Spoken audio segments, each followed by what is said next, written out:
आप सब और हमने सबने मिलकर प्रभु महावीर की अंतिम वाणी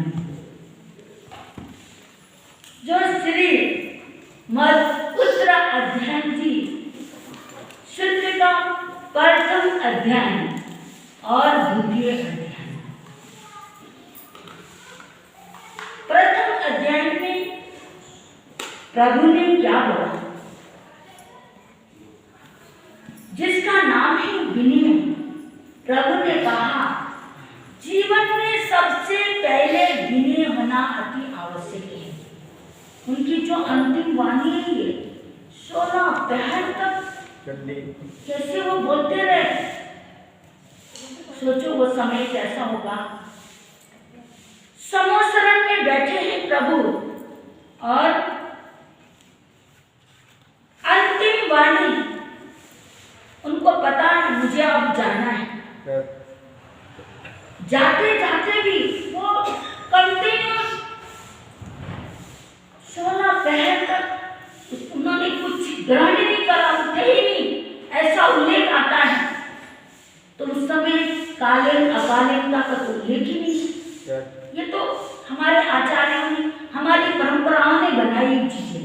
हकीकत क्यों उल्लेख आता है कि 16 पहर तक प्रभु बोलते गए, वहाँ कालीन का अकालीन का पूर्णिमा का कोई असर नहीं, कहीं उसमें कोई उल्लेख ही नहीं है कि इस समय पढ़ना है चित्र, इस समय नहीं पढ़ना है, ऐसा कहीं नहीं है।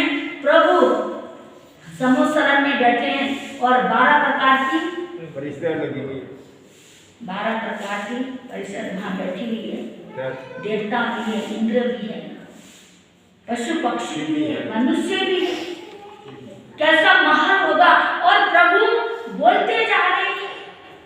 पहले अध्याय में उन्होंने विनय रखा। क्यों रखा? अंतिम जो वाणी है, जो कि हमारे 32 आगम में, कल भी मैंने बोला था कि उत्तरा अध्याय में सारा 32 आगम का निचोड़ है। उन्होंने विनय को महत्व दिया। घर बनाते हैं तो सबसे पहले क्या को दी जाती है? नींव को दी जाती है। यदि नींव मजबूत है तो घर भी मजबूत बनेगा, वो गिरेगा नहीं, वो टूटेगा नहीं, भवन मजबूत होगा। ऐसे ही हमारे जीवन में भी मजबूती लाने के लिए प्रभु ने क्या रखा? विनय। पहला अध्याय विनय का रखा है। एक है राजनीति, एक है धर्म। धर्म में राजनीति आए क्या होता है, राजनीति में धर्म आए क्या होता है। मैंने आपको पहले एक बार बोला हुआ है। राजनीति में धर्म आने अच्छा होता है या धर्म में राजनीति आना अच्छा होता है? धर्म में राजनीति आना अच्छा नहीं है, राजनीति में धर्म आना अच्छा है ना। और राजनीति को मजबूत जो अपना एक मजबूती जमाने के लिए, अपना एक सत्ता जमाने के लिए वहाँ राजनीति में क्या करना पड़ता है? साम दाम दंड भेद, है ना। इसकी तरह रक्षा करने की जरूरत नहीं है आपको, क्योंकि समय का ध्यान रखना है। एकदम शॉर्ट एंड स्वीट, मतलब छोटे में सब कुछ आपको बताना, क्योंकि बहनें कह रही हैं हमारे पास समय नहीं है और हम आ ही नहीं पाएंगे। यदि आप लंबा ले जाओगे ना, इन्होंने हमें पहले ही कर दिया सावधान। देखो हम तो इनका कहना मानेंगे, ये नहीं लेंगे तो खाली खाली लगेगा हमें, यहाँ किसको बोलेंगे, है ना। तो ये समय ऐसा है, समझौता करके चलना है। जहाँ समझौता होती है वहाँ पर शांति, आनंद, सुख सब कुछ की प्राप्ति होती है। तो राजनीति में जो व्यक्ति जाता है वहाँ पर अपना राजनीति में एक मजबूती लाना होता है। तो साम दाम दंड भेद को उसका उपयोग करना होता है ना।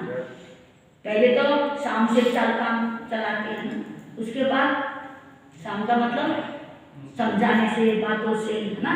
फिर उसके बाद ना माने का भी दाम फिर दाम से भी ना माने दंड, दंड से भी ना माने खेद, है ना। तो वहां पर ही पक्ष विपक्ष, है ना, क्या समझ। ऐसे ही इस आत्मा में प्रवेश करने के लिए, आत्मा पर हम मजबूती प्राप्त करने के लिए ज्ञान, दर्शन, चारित्र, तप, इसको मजबूत बनाने के लिए हमें क्या करने की जरूरत है?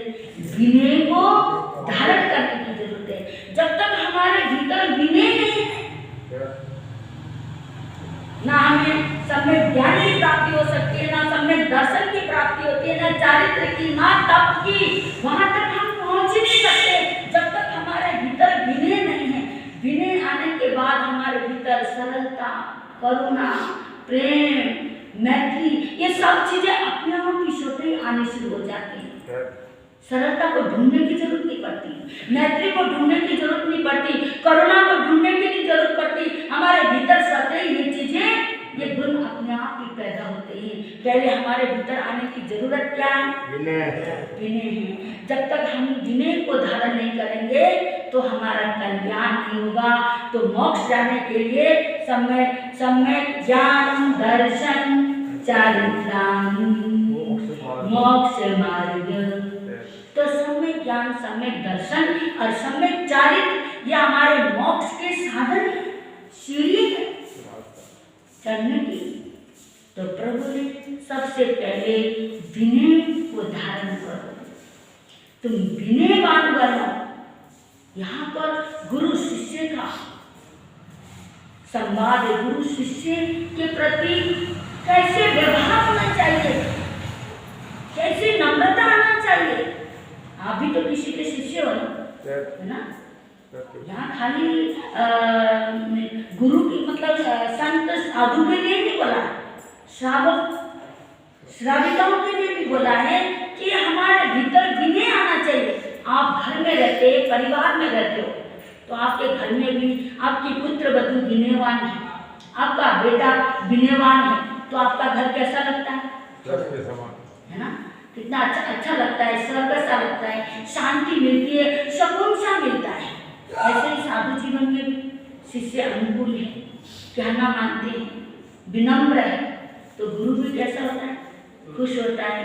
और इसमें तरह तरह के उदाहरण दिए हुए प्रथम अध्याय में, मतलब अरियल घोड़े का दिया हुआ है कि जैसे घोड़ा है वो अरियल सा होता है, तो बार बार मालिक से चाबुक खाता है और मालिक बहुत दुखी होता है और खुद भी वो दुखी होता है। इसी तरह सुअर की उदाहरण दी। सुअर जो है उसके सामने अच्छी कितने मिष्टान रख दो, वो ना खाते, वो किसका खाता है ना। इसी तरह जो अवनीत होता है उसको ज्ञान दो तो वो समझता ही नहीं, ज्ञान की बातें कहो तो कहते हैं हमारे दिमाग से निकल जाता है। और जो विनीत होता है, विनम्र होता है, वो गुरु ने जो ज्ञान देता है उसको ग्रहण करता है। जैसे गाय घास खाती है, ऐसे जो भी गुरु ज्ञान देते हैं वो सोचते गुरु ने जो हमें दिया है ये सब प्रसाद है, इससे हमारा कल्याण होगा, ऐसा सोच के उसको धारण करता है। और जो अवधेत शिष्य हैं उसके उदाहरण जैसे शरीर कुटिया, जिसके कान शरीर में है या शरीर से वो बहुत ज़्यादा किसी चुतिया है, पिता है, उसके क्या होते हैं शरीर में खारिश वाली, उसको कोई भी आने नहीं देता ना अपने घर, कोई घुसने नहीं देता। ऐसे जो अवनीत होता है, चाहे वो बेटा है, चाहे वो शिष्य हैं, चाहे वो शिष्या हैं, कोई भी है जो अवनीत है, जो बहुत घमंडी है, जो गुरु के अनुकूल, माता पिता के अनुकूल नहीं रहता, उसको जगह जगह से जैसे उस उदाहरण दिया है उस कुतिया के तरह उसको बार बार निकाल दिया जाता है। तो जो गुरु के अनुकूल चलता है, गुरु के अनुकूल उनकी सेवा करता है और गुरु के जो बताए हुए वचन हैं, शब्द हैं, उसको ग्रहण करता है, वो शिष्य को अच्छा माना गया है।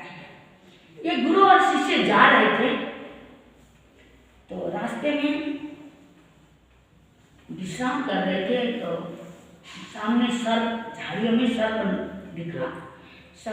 तो गुरु ने कहा तुम जाओ उसके दांत गिन के आओ। गुरु ने क्या बोला? उसके दांत गिन के आओ। जाके तुम उसके दांत गिन के आओ। शिष्य गया, दूर से थोड़ा अंदर से डरा, पर गुरु का कहना मानना, उसने सोचा था कि जो गुरु का कहना मानना अच्छा होता है। गया दूर से, उसने थोड़ा पत्थर फेंका, पत्थर फेंकते ही उसने एकदम सर को एकदम काटने को आता ना, ऐसे एकदम उसने मुंह सा बोला और फटाफट आके गुरु को कहने लगा, गुरु जी मैं गिन के आ गया। गुरु ने कहा कि नजदीक से गिना दूर से? उसने कहा मैं तो बहुत दूर से। नहीं, थोड़ा नजदीक जाके गिन के आओ। फिर दोबारा भेजा, वैसे फेंका, फिर वो गिन के आके बता दिया। फिर पूछा भाई मैं थोड़ा दूर, मतलब पहले से थोड़ा और मतलब उसके नजदीक जाके गिन के आए, ऐसा बोला उसने। तो फिर आगे बढ़ा, उसने कहा नहीं, एक बार बिल्कुल नजदीक जाके गिन के आओ, उसके अच्छे से गिनो। उसने कहा 2 दांते हैं। तो कहा अच्छे से गिनो, कितने दांते हैं? वो बिल्कुल नजदीक गया और जाके जो उसने पत्थर फेंका वो तो बिल्कुल आ गया, काटने को आ गया और उसने काट दिया। सर्प ने काट दिया, वो चिल्लाता हुआ है, रुचि मुझे तो सांप ने काट दिया। गुरु ने उसको अच्छे से कंबल में अच्छे से लपेट दिया, चेहरे को अच्छे से लपेट दिया। उसने कहा मुंह ढक के यही लेट जा। उसने सोने के लिए बोला, जो गुरु ने बोला कर लिया। ये नहीं कोई सर्प ने काटा था, रोए चिल्लाए, कहना ना माने, आपने मुझे बार बार भेजा, गिन के तो आ गया था, ये ऐसा करा वैसा करा। आज का शिष्य हो तो भाई तत्काल जवाब दे दे। कितने जवाब सवाल मिले वहाँ। तो उसने जो गुरु ने बोला, गुरु ने कहा अब लेट जा, बस कंबल ओढ़ और मुंह ढक के अच्छे से सो जा। वो अच्छे से कपड़े ओढ़ के सो गया। तो उसको बीमारी थी, अंदर बीमारी थी। वो बीमारी वो टाइप का अंदर, मतलब उसके हड्डियों तक उसकी बीमारी लगी थी।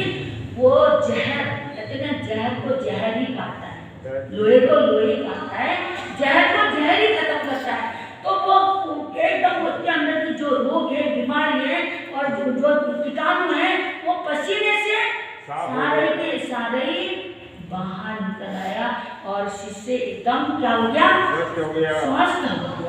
तो वही भाई प्रश्न उत्तर करने लगता है ना, गुरु का कहना ना मानता तो क्या वो स्वस्थ नहीं होता? स्वस्थ होता नहीं होता। तो यहाँ पर प्रभु ने कहा है जो गुरु के अनुकूल चलता है उसका कल्याण होता है। मैंने ये बताया, आप कभी गुरु के पचिनों में चलते हैं, आपके गुरु ने जो आपको शिक्षा दीक्षा दी है, आपको गुरु ने जो बताया है वही रास्ते में चलते हो ना, तो आपका कल्याण है। यदि आप भटक जाओगे तो फिर कल्याण नहीं होगा। यहाँ पर गुरु और शिष्य का, क्योंकि संसार में जितने भी रिश्ते हैं ना, सभी रिश्तों में स्वार्थ भरा हुआ है। चाहे आप कोई भी रिश्ता लेके चलो, चाहे वो पति पत्नी का है, चाहे वो माँ बेटे का है, कोई भी, चाहे वो बाप बेटे का है, कोई भी रिश्ता है, ये परमात्मा कह रहे हैं सभी रिश्तों में क्या है? स्वार्थ। उसके पीछे स्वार्थ छिपा हुआ है। एक गुरु और शिष्य का जो रिश्ता है, उस रिश्ते में कोई स्वार्थ नहीं है, निस्वार्थ रिश्ता है। क्योंकि गुरु चाहता है मेरे शिष्य का कल्याण। आप लोगों को आपने यहाँ बिठाया इसलिए बिठाया ना कि भगवान मतलब परमात्मा की वाणी सुन के आपके कर्म टूट जाए, आपके भाव खत्म हो जाए। हम ये चाहते हैं कि आपके जितने जो जन्म जन्म से हम जो भाव बंधन करते आ रहे हैं, हर जन्म में हमारे और ज्यादा कर्मों का बंध होता जा रहा है।